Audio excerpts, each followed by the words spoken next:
ಸರ್ವೇ ಜನ ಸುಖಿನೋ ಭವಂತು. ಕಾಡಿನ ಸಮೃದ್ಧಿ, ನಾಡಿನ ಸಮೃದ್ಧಿ, ಚರಾಚರ ಜೀವಿಗಳಿಗೆ ಜೀವನಾಡಿ ಎಂಬ ಮಾತಿತ್ತು. ಈ ಮಾತನ್ನು ಈಗ ನೆನಪಿಸುವ ಪ್ರಸಂಗ.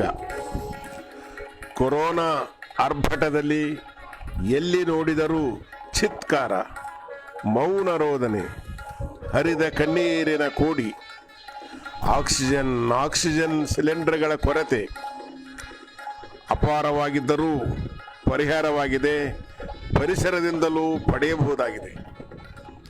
ಮನೆಗೊಂದು ಕೈತೋಟ, ಊರಿಗೊಂದು ಸಮೃದ್ಧಿ ವನ, ದೇಶಕ್ಕೊಂದು ಹೆಮ್ಮೆಯ ದೊಡ್ಡ ಕಾಡಿದ್ದರೆ ಆಕ್ಸಿಜನ್ಗೆ ಏನು ಕೊರತೆ? ಪ್ರಾಣಿ ಸಂಕುಲಕ್ಕೆ, ಚರಾಚರ ಜೀವಿಗಳಿಗೆ, ಕಾಲಕ್ಕೆ ಸಮೃದ್ಧಿಯಾಗಿ ಮಳೆ ಸುರಿಸುವ ಮೋಡಗಳಿಗೆ, ಬೆವರಳಿಸಿ ದುಡಿಯುವ ರೈತರ ಅಭಿಮಾನದ ಕಣಜಗಳು ತುಂಬಲು ಎಲ್ಲಿಯದು ಕೊರತೆ? ಆಹಾರದ ಆಹಾಕಾರಕ್ಕೆ ಕೊರತೆ ಎಲ್ಲಿಯದು? ಈ ಚಿಂತನೆಯಲ್ಲಿ ಸಿರುಗುಪ್ಪ ತಾಲೂಕು ಹಳೇಕೋಟೆಯ ಶ್ರೀಮಠದ ಮಹಾಮನೆಯ ಅಂಗಳದಲ್ಲಿ ಔಷಧೀಯ ಸಸ್ಯಗಳು, ಪಶು ಪಕ್ಷಿಗಳಿಗೆ ನಿಲುಕುವಂತಹ ಹಣ್ಣು ಹಂಪಲುಗಳ ಫಲವೃಕ್ಷಗಳು ನಿತ್ಯ ದಾಸೋಹ ನೀಡುತ್ತಿವೆ.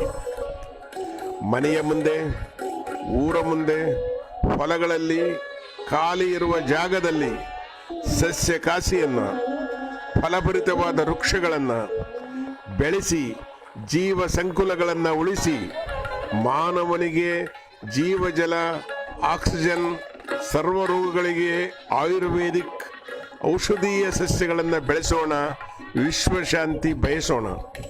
ಈ ನಮ್ಮ ಮನೆಯ ಸಸ್ಯ ಕಾಸಿಯಲ್ಲಿ BP, ಶುಗರ್, ಕಾಮಲೆ ರೋಗ, ನಿತ್ಯ ಬರುವ ನಗಡಿ, ಸುಸ್ತಿ, ಕೆಮ್ಮು, ಜ್ವರ ಮುಂತಾದವುಗಳಿಗೆ ಸುಲಭ ಪರಿಹಾರವಾಗುವಂತಹ ಅಮೃತ ಬಳ್ಳಿ, ಕೃಷ್ಣ ತುಳಸಿ, ರಾಮ ತುಳಸಿ, ಅಲುವೇರಾ ಸಸ್ಯ, ಮೈಸೂರು ಮಲ್ಲಿಗೆ, 7 ಸುತ್ತಿನ ಮಲ್ಲಿಗೆ, ಬಸಳೆ ಸೊಪ್ಪು, ಬ್ರಹ್ಮಕಮಲ, ಪಾರಿಜಾತ ಹೂವಿನ ಬೇರು ಮುಂತಾದ ಸಸ್ಯ ಕಾಸಿಗಳನ್ನು, ಫಲವೃಕ್ಷಗಳನ್ನು ಪರಿಶ್ರಮದಿಂದ ನಮ್ಮ ಮನೆಯಂಗಳದಲ್ಲಿ ಬೆಳೆಸಿದ್ದೇವೆ. ತಾವು ಬೆಳೆಸುವಂತೆ ನೀಡಿದ ಸಂದೇಶವಿದು. ನಮಸ್ಕಾರ ಸನ್ಮಿತ್ರರೇ. ಇಂತಹ ವೈಶಿಷ್ಟ್ಯಪೂರ್ಣ ಮಾಹಿತಿಗಳು ತಾವು ಅಪೇಕ್ಷಿಸಿದಲ್ಲಿ ನಮ್ಮ ಚಾನಲ್ಗೆ ಸಬ್ಸ್ಕ್ರೈಬ್ ಮಾಡಿ. ನಮಸ್ಕಾರ.